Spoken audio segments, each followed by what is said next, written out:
사도 바울은 부름받기 이전에 하나님의 백성들을 향한, 그리스도인들을 향한 핍박자요, 박해자요, 포행자였습니다. 그러나 다메섹 도상에서 사도 바울은 예수님을 통하여 부름을 받았고 핍박자와 박해자와 포행자에서 이방인의 사도가 되었습니다. 이 사도 바울의 회심 사건은 상당히 사도행전에서 중요한 사건입니다. 그래서 이 사도행전에서 무려 3번이나 이 사도 바울의 회심 사건에 대해서 이야기하고 있습니다. 가장 먼저 등장하는 것이 사도행전 9장입니다. 이 9장에서 하나님께서 이 사도 바울을 부르신 목적과 또 그가 앞으로 복음을 전하면서 받아야 될 일에 대해서 말씀을 하였습니다. 사도행전 9장 15절 말씀 보시면 주께서 이르시되 가라 이 사람은 내 이름과 이방인과 임금들과 이스라엘 자손들에게 전하기 위하여 택한 나의 버릇이다. 예수님께서 이 아나니아를 통하여서 사도 바울을 부르신 목적에 대해서 말씀하고 있는데 바로 사도 바울은 예수님의 이름을 이방인들과 임금들과 이스라엘 자손들에게 전하기 위하여 택함 받은 그릇이다, 도구다 라고 말씀을 하셨습니다. 이것이 바로 예수님께서 사도 바울을 부르신 목적입니다. 그런데 이 목적을 감당하기 위해서 사도 바울이 치러야 될 대가가 있습니다. 거기에 대해서 16절에 이렇게 말합니다. 그가 내 이름을 위하여 얼마나 고난을 받아야 할 것을 내가 그에게 보이리라 하시니, 예수 그리스도의 이름을 전하는 데 있어서 치러할 것이 무엇인가 하면 고난이라는 거예요. 그가 내 이름을 위하여 얼마나 고난 받아야 할 것을 내가 그에게 보이리라. 사도 바울이 이방인들에서 복음을 전하는 이 사명을 감당하기 위해서 그는 반드시 고난을 받게 된다는 것을 예수님께서 말씀을 하셨습니다. 바울과 바나바는 안디옥 교회를 통하여 이 파송을 받았습니다. 이 파송을 받아서 그들은 구브로로 가게 되어집니다. 구브로의 이 살라미에 도착하여서 또 그곳에서 구브를 관통해서 바보까지 이르게 되어집니다. 바보에서 복음을 전하면서 본격적으로 제1차 선교 여행이 시작이 되어집니다. 그런데 이 제1차 선교 여행에 있어서 3가지 특징이 있습니다. 하나는 무엇인가 하면 주님의 손이 바울과 바나바를 통하여서 표적과 기사를 행하신 것입니다. 바보에서 거짓 선지자 바 예수의 눈을 멀게 하신 것도, 또 루스드라에서 나면서 안전병이 된 사람을 일어나 걷게 한 것, 다 주님께서 바울과 바나바를 통하여 일하신 것입니다. 주의 손이 그들과 함께한 것이 바로 첫 번째 특징입니다. 두 번째는 무엇인가 하면 이 바울과 바나바가 예수 그리스도의 이름을 전함을 통하여 수많은 이방인들이 믿고 구원받는 이런 놀라운 일들이 일어났다는 것입니다. 세 번째는 바로 이런 일도 나타났지만 한편으로는 대적의 일이 났다는 것이죠. 복음에 순종하지 않는 유대인들이 직접적으로 대적하고 더 나아가서 사람들을 충동시켜서 그 사람들로 하여금 바울과 바나바를 대적하고 심지어 쫓아냈습니다. 그뿐만 아니라 바울은 우리 지난주에 말씀을 살펴보았지만 루스드라에서 돌에 맞아서 거의 죽음에 이르는 그런 고난도 바울은 당하였습니다. 하지만 오늘 본문은 바울이 그 돌에 맞았지만 일어나서 계속해서 이 선교 여행을 1차 선교 여행을 진행해 나가고 마무리하는 것에 대해서 말씀하고 있습니다. 우리 20절 말씀 보겠습니다. 20절 시작. 제자들이 둘러섰을 때에 바울이 일어나 그 성에 들어갔다가 이튿날 바나바와 함께 더베로 가서, 제자들이 둘러섰을 때에 바울이 일어났다라고 이야기합니다. 바울이 돌에 맞아서 거의 죽게 되니까 사람들이 성 밖으로 내쳤어요. 그때에 제자들이 바울을 둘러쌌습니다. 아마 제자들은 이 바울이 죽어가고 있기 때문에 죽으면 장례를 치러야 되지 않겠냐 하는 걱정을인 마음을 가지고 바울을 둘러쌌을 수도 있어요. 또 하나는 무엇인가 하면 이 바울의 회복을 위해서 기도했다는 것이죠. 지금 죽어가고 있는데 하나님께서 바울을 치료하셔서 다시금 일어날 수 있도록 그렇게 기도하기 위해서 이 바울을 둘러섰을 거예요. 그런데 어떤 이유인지 정확히 알지 못하지만 제자들이 둘러설 수 있는 가운데 바울이 일어났다는 거예요. 거의 죽음에 이르렀지만 바울이 일어나서 어디로 가고 있는가 하면 그 성에 들어갔다가 이튿날 바나바와 함께 더베로 갔다라고 이야기합니다. 바울이 아마 오후에 돌에 맞았기 때문에 그날 밤이 되었을 거예요. 그래서 여행을 할 수 없기 때문에 다시금 루스드라로 들어갔고 다음날 해가 밝으니까 바나바와 함께 더베에 가서 이제 복음을 전합니다. 21절 말씀 보시면 복음을 그 성에서 전하여 많은 사람을 제자로 삼고 루스드라와 이고니온과 안디옥으로 돌아갔다라고 이야기합니다. 더베에 가서 복음을 전한 것이죠. 이 더베는요 루스드라에서 동쪽으로 150km 정도 떨어진 곳입니다. 이 더베는 그래도 나름대로의 그 규모가 있는 그런 곳이에요. 이런 더베에서 가는데 이 더베는 지역에서 가장 큰 도시 중에 하나로서 이 수리아 안디옥에 버금가는 그 정도의 이 도시의 규모를 가지고 있는데 이 더베가 글라우디아 황제와 굉장히 친한 관계를 유지했어요. 그러다 보니까 이 글라우디아 황제로부터 칭호를 받아서 글라우디아 더베라고 이 도시가 불릴 정도로 이 도시는 로마 제국 내에서 아주 영광스러운 그런 도시 중에 하나가 됩니다. 그뿐만 아니라 이 더베는요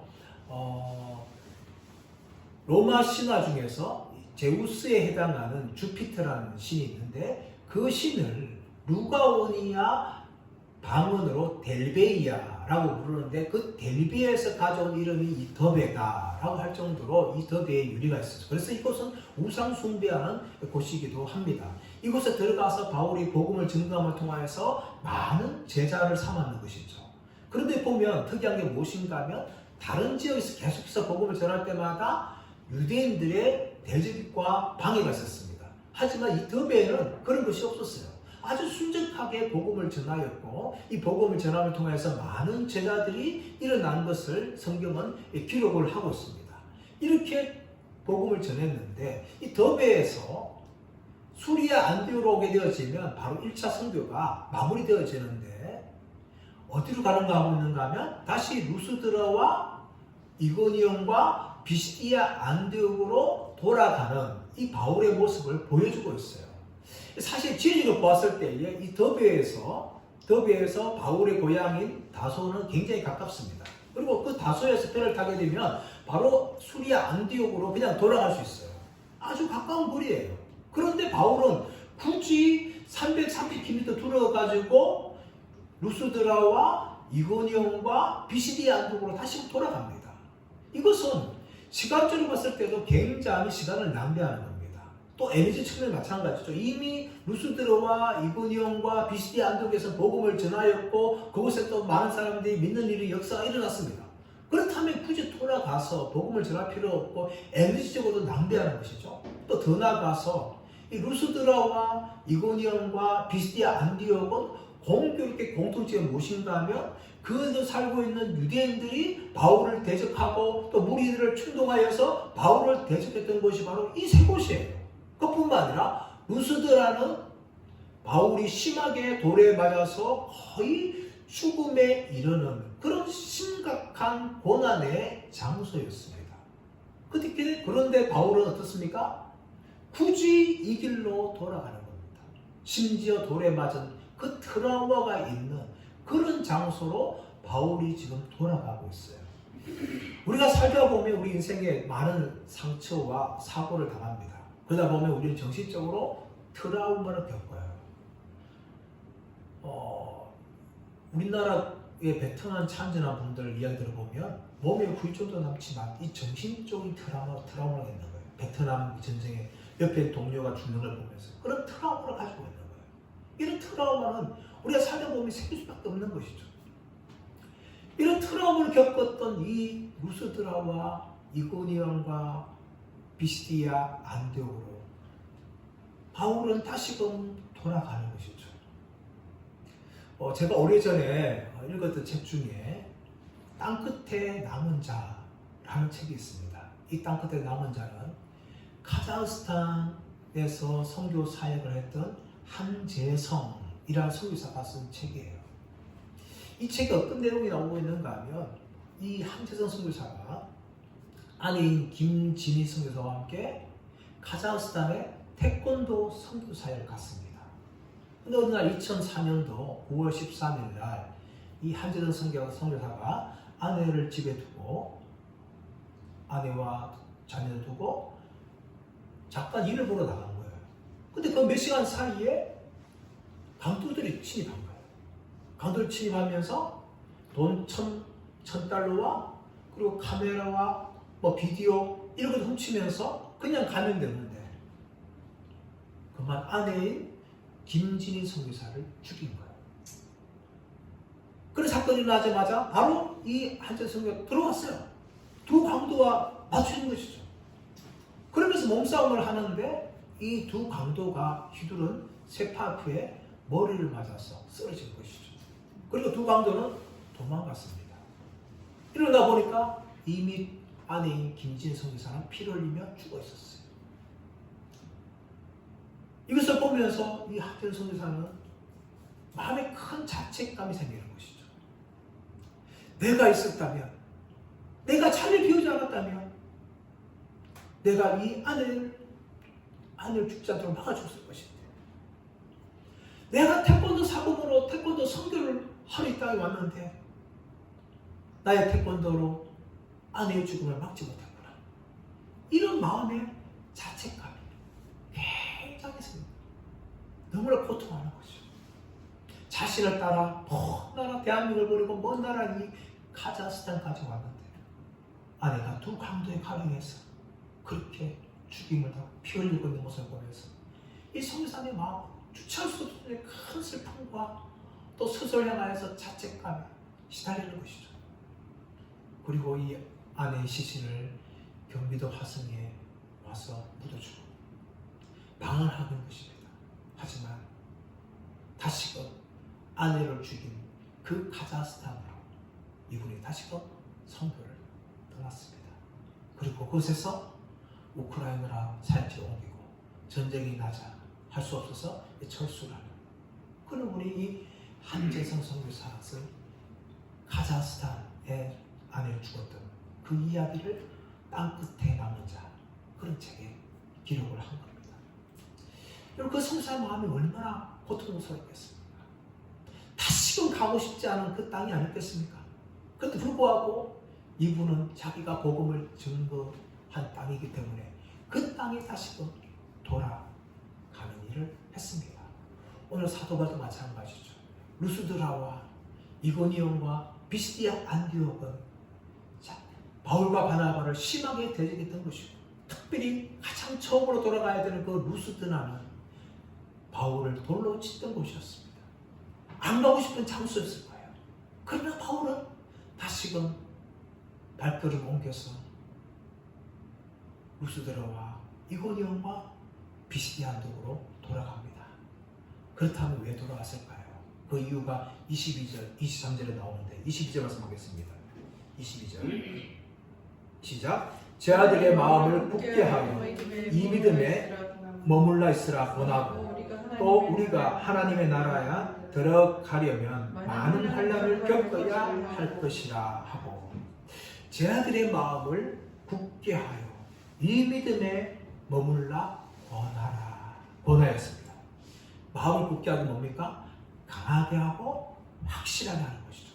강하게 하고 확실하고 또 이 믿음에 머물러 권했다는 거예요. 이 권했다는 것은 용기를 붙들었다.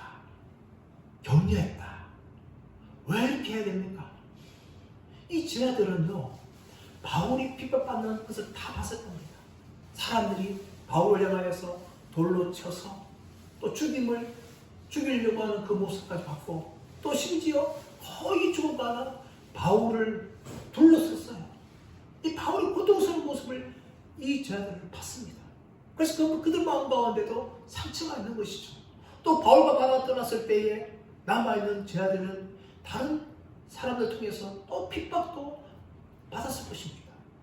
그러므로 바울은 다시금 돌아가서 이 제자들의 마음을 굳게 하고, 그리고 이 믿음에 머물라 라고 격려하며 용기를 북돋았습니다. 그러면서 바울이 무슨 말 합니까? 22절 하반절 말씀 보시면, 우리가 하나님의 나라에 들어가려면 많은 환난을 겪어야 할 것이라. 많은 환난을 겪어야 할 것이라. 할 것이라 라는 것은 뭔가면 필연을 이야기합니다. 필연.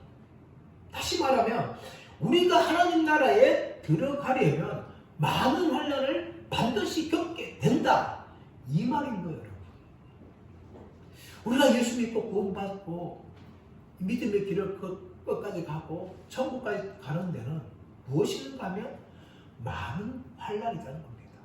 이 환난은요 반드시 있는 거예요. 반드시 피할 수 있는 것이 아닙니다. 사람들에게 모양과 정도와 시기는 좀 다를 수 있어요.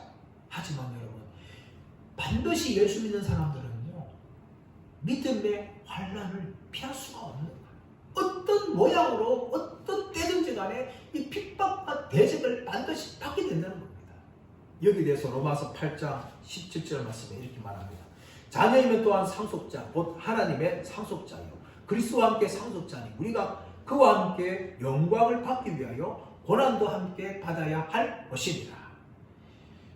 베드로전서 4장 12절 13절 사랑하는 자들아 너희를 연단하려고 오는 불시험을 이상한 일 당한 것 같이 이상히 여기지 말고 오히려 너희가 그리스도의 고난에 참여하는 것으로 즐거워하라.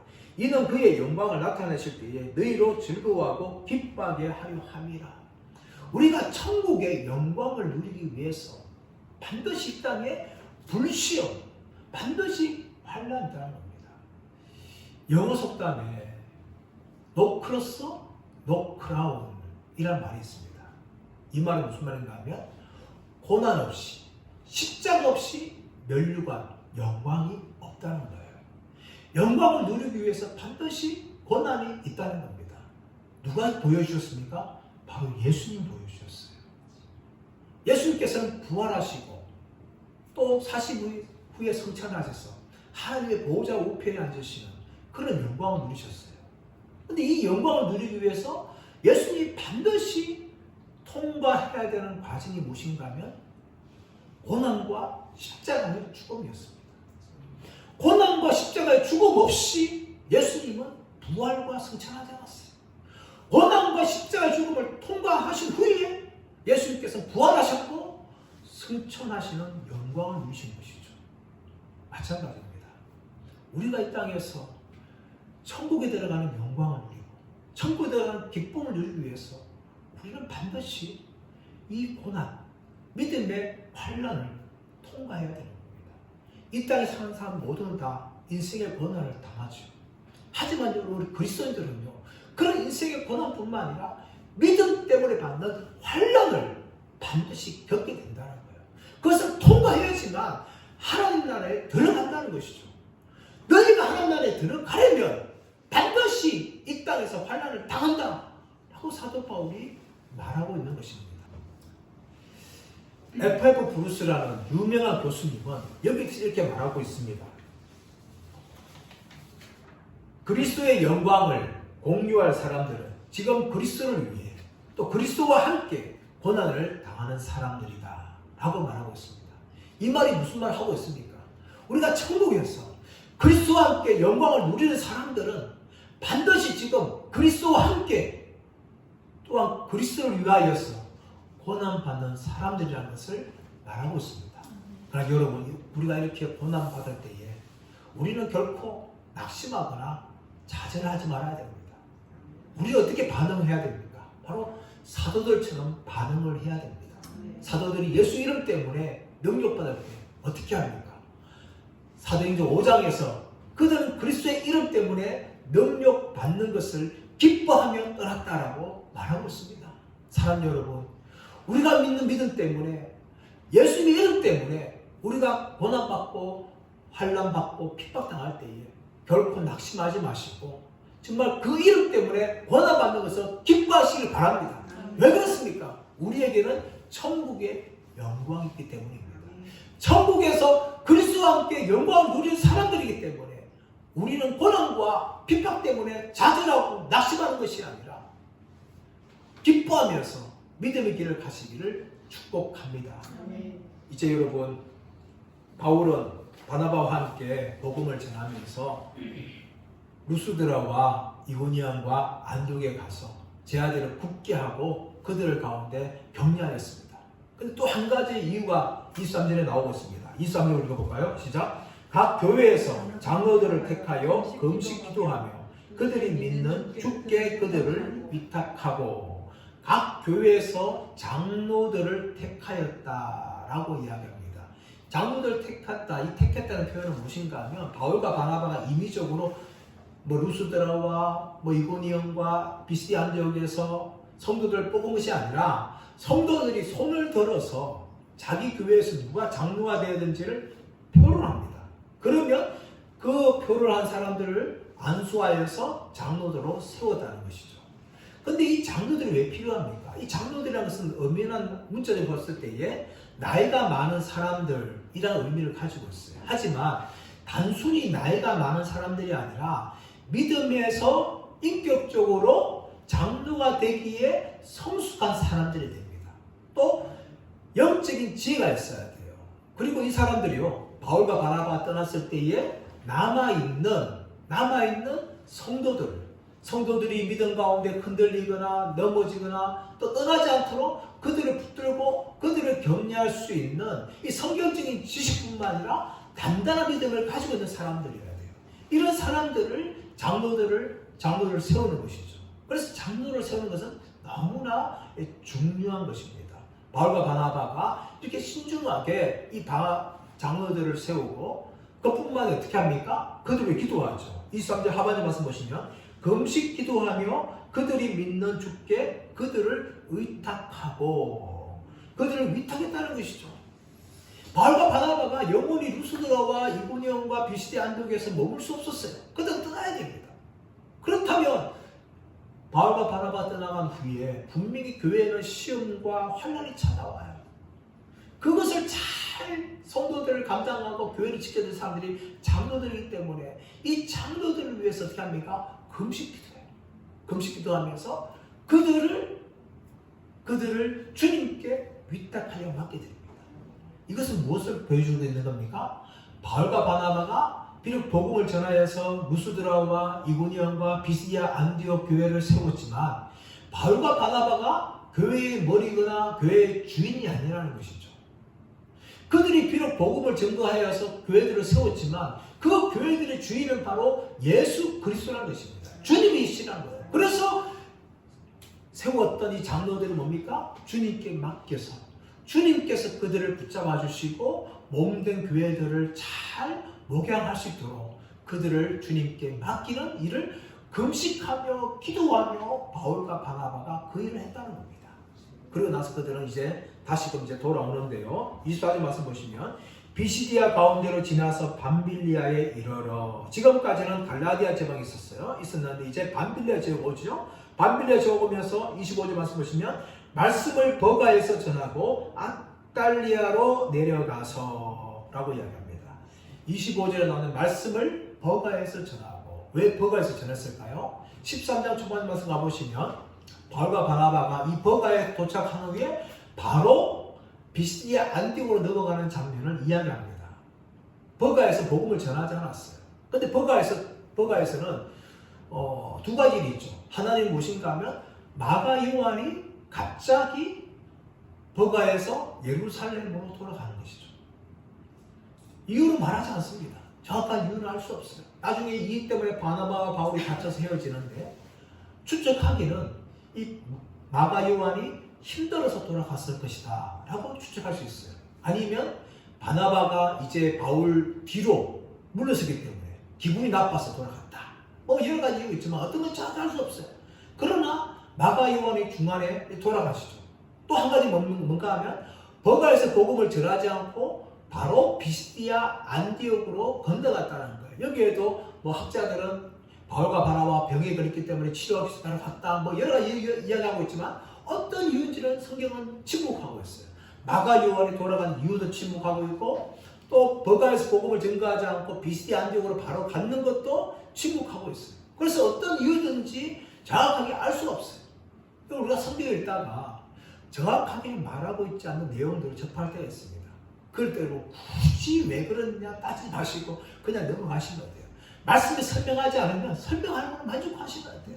그렇게 우리가 접하는데 이 버가에서는 그래도 돌아올 때는 뭡니까? 복음을 증거하고 이 복음을 통하여서 또 복음을 증거할 때 그 사람들을 믿는 사람들이 이제 생겨나게 되는 것이죠. 물론 결과에 대해서 말하고 있지 않지만 말씀을 버가에서 전했다라고 이야기합니다. 그리고 버가에서 이제 아달리아로 내려옵니다. 버가 아달리는 아주 가까운 15km 정도 되잖아요. 그래서 15km 내려와서 이 아달리아에서 배를 타고 이제 안디오로 가게 되어지죠. 그런데 이 아달리아에서 안디오는요 무려 480km예요. 480km. 그 정도 먼 거리. 굳이 다소에서 바로 올 수 있는 거리를 사도 바울은 루스드라와 이고니온과 비시디아 안디옥에 돌아와서 이 버가에서 또 아띠를 한 번 내려와서 이 아달리아에서 배를 타고 이제 수리아 안디옥으로 돌아오는데 자 26절 가서 보시면 거기서 배 타고 안디옥에 이르니 이곳은 두 사도가 이룬 그 일을 이루려 전에 하나님이 은혜에 부탁하던 곳이라 라고 이야기합니다.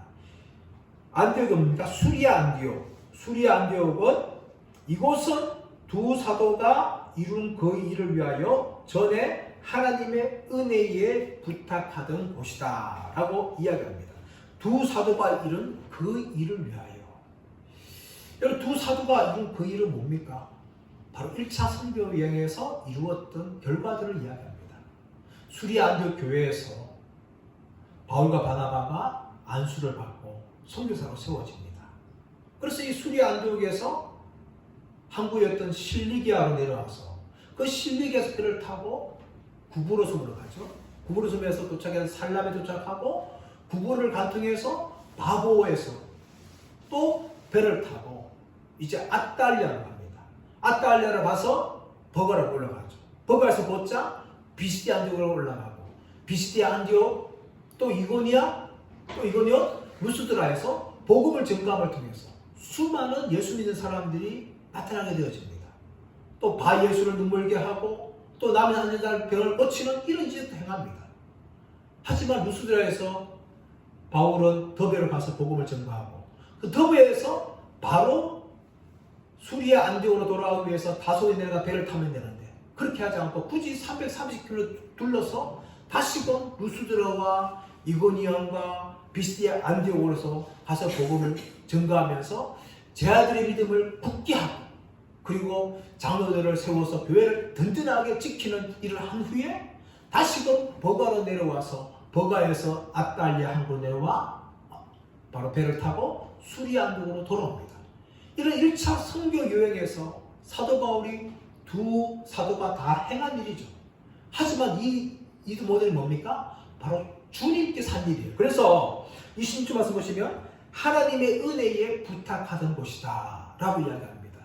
겉으로 보게 되어지면 이 모든 사역들은 두 사도가 한 일처럼 보입니다. 하지만 사도 바울이 또 바나바와 함께 파송받을 때 뭡니까? 성령의 지시함을 받아서 그들이 세워졌고 또 그들이 가는 곳곳마다 주의 손에 함께함을 통하여서 표적과 기사가 나타나고 또 예수 믿는 사람들이 나타나고 또 주께서 영생을 주시기로 작정된 자들이 믿었다라고 말하는 것처럼 이 모든 사역들은 두 사도를 통해서 일어났지만 바로 성령 하나님께서 주도하신 사건이라는 것을 우리가 알 수 있어요.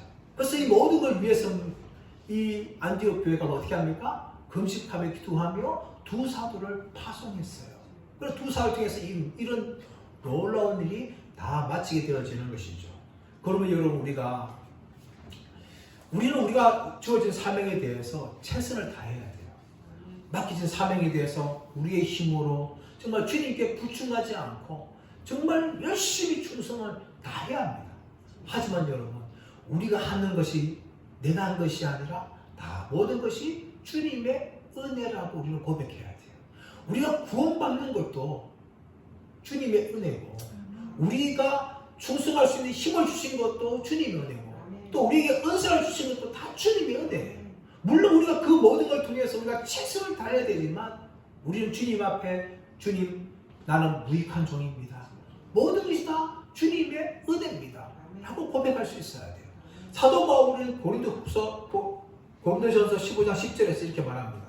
그러나 내가 나된 것은 하나님의 은혜로 된 것이니 내게 주신 그의 은혜가 헛되지 아니하여 내가 모든 사도보다 더 많이 수고하였으나 내가 한 것이 아니요 오직 나와 함께 하신 하나님의 은혜로다 라고 말하고 있는 것입니다.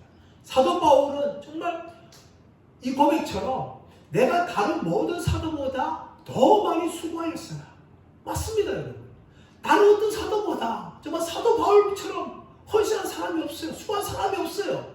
하지만 사도 바울의 고백이 무엇입니까? 나의 나된 것은 다 하나님의 은혜다. 내가 주신 은혜가 헛되지 않아서 이 모든 것이 한 것이다. 내가 한 것이 아니라 오직 나와 함께 하신 하나님의 은혜로다. 이런 고백을 하는 거예요. 우리가 이 사도 바울이 고백한 것처럼 우리는 최선을 다해야 됩니다. 다른 사람들은 불평하고 원망하고 게으름하지라도 그들과 달리 우리는 주님 앞에 충성하고 헌신해야 됩니다. 하지만 여러분, 이 모든 일을 다 한 후에 내가 한 것이 아니요 오직 나와 함께 하신 하나님의 은혜로다 라고 고백을 해야 합니다. 하나님의 은혜가 없으면 우리 구원받지도 못하요. 은사도 없고 또 수고할 힘도 받지 못하는 거예요. 그러나 다 하나님께서 은혜 주셨기 때문에 우리가 이 모든 일을 다 감당할 수 있었다는 것입니다. 그러면 저와 여러분 모두가 다 주님의 은혜라고 고백하신 분들 간절히 바랍니다. 우리의 목숨을 다할 때에, 그 순간에 생명을 마칠 때에 모든 것이 다 주님의 은혜입니다. 이 고백이 저와 여러분 가운데 있기를 간절히 바랍니다. 이제 모든 일을 한 후에 어떻게 합니까? 27절 말씀 볼까요? 27절 시작. 그들이 이르러 교회를 모아 하나님이 함께 행하신 모든 일과 이방인들에게 믿음의 문을 여신 것을 보고하고, 이게 일종의 선교 보고죠. 지금도 교회가 선교사를 파송하면요, 선교사님들이 3년, 4년, 길게는 7년 사역하고 파송받은 교회로 돌아옵니다. 돌아와서 어떻게 합니까? 자신들이 어떤 사역을 했고 어떤 열매가 있었는지 거기에 대해서 보고를 하는 거죠. 바울과 바나바도 그런 보고를 합니다. 1차 성경을 다 마친 후에 그들이 돌아와서 하는 일이 뭡니까? 하나님이 행하신 모든 일과 이방인들에게 믿음의 문을 여신 것을 보고했다는 거예요. 자신들이 모든 한 일이 뭡니까? 하나님이 그들을 통해서 하신 모든 일이라는 것이죠. 그래서 하나님께서 함께 행하신 모든 일이라고 이야기하고 있고, 또 그 결과가 뭡니까? 이방인들이 믿음의 문을 연 것들, 많이 구원 역사 일어난 것들에 대해서 사도 바울이 복음을, 자기들이 복음을 한 것을 이제 보고하고 있는 장면을 이야기하고 있습니다. 그리고 이 모든 일이 뭡니까? 결과 28절 말씀 보시면 제 아들과 함께 오래 있으니라. 제 아들과 함께 오래 있으니라. 이 함께 오래 있다는 것이 얼마나 오래 있는지를 정확하게 알 수 없어요. 아주 오랫동안 2차 선교여행을 떠나기 전까지 제 아들과 함께 머물렀다는 거예요. 누구와 함께요? 제 아들과 함께. 안디옥 교회에서 복음을 전도하고 또 세웠던 그 제 아들은 뭡니까? 함께 오래 있던 거예요. 이 함께 오래 있으면 무엇을 했을까요? 제 아들의 믿음을 경계했겠죠. 루스드라와 이고니온과 안디옥에 돌아가서 제 아들의 믿음을 굳게 하고 이 믿음에서나 보냈던 것처럼 이 안디옥 교회에 있는 제 아들을 향하여서 믿음을 굳게 하라고 하면 이 믿음에 거하라고 권면하지 않겠습니까? 사도 바울은 선교를 떠났을 때나 또 자신을 파송한 교회에 돌아왔든지 간에 여전히 그는 계속해서 사역을 하고 있는 것을 볼 수가 있습니다. 특히 믿음이 약한 제 아들을 바라보면서 믿음을 권면하면서 이 믿음에 머물라라고 계속해서 오랫동안 그가 계속해서 권면하고 또 2차 선교여행을 떠날 때까지 그 일을 하고 있는 것을 성경은 기록을 하고 있는 것입니다. 사랑 여러분, 오늘 말씀은 이제 사도 바울과 바나바가 1차 생을 끝난 후에 마무리하고 있는 장면을 보여주고 있습니다. 그러면서 사도 바울은 제자들을 향하여서 믿음을 굳게 하고 이 믿음에 있으라고 권면하고 있어요. 그 이유가 무엇입니까? 우리가 하나님 나라에 들어가려면 많은 환난을 받아야 하기 때문입니다. 피할 수 있는 것이 아니에요. 이 환난이 찾아옵니다. 그러나 여러분, 우리가 어떤 환난이 찾아온다 할지라도 결코 이 믿음을 떠나지 않고 끝까지 믿음의 길을 가시기를 축복합니다. 바울과 바나바가 그 길을 갔고 또 많은 사도들 그 길을 갔고 지금까지 있었던 수많은 믿음의 백성들이 그 길을 갔어요. 그러므로 우리도 그들의 길을 뒤따라서 어떤 환난이 찾아온다 할지라도 결코 믿음을 떠나지 않고 믿음을 지키면서 이 믿음 굳세어라 하면서 끝까지 천국을 향해 달려가시는 저와 여러분 되시기를 예수의 이름으로 축원합니다.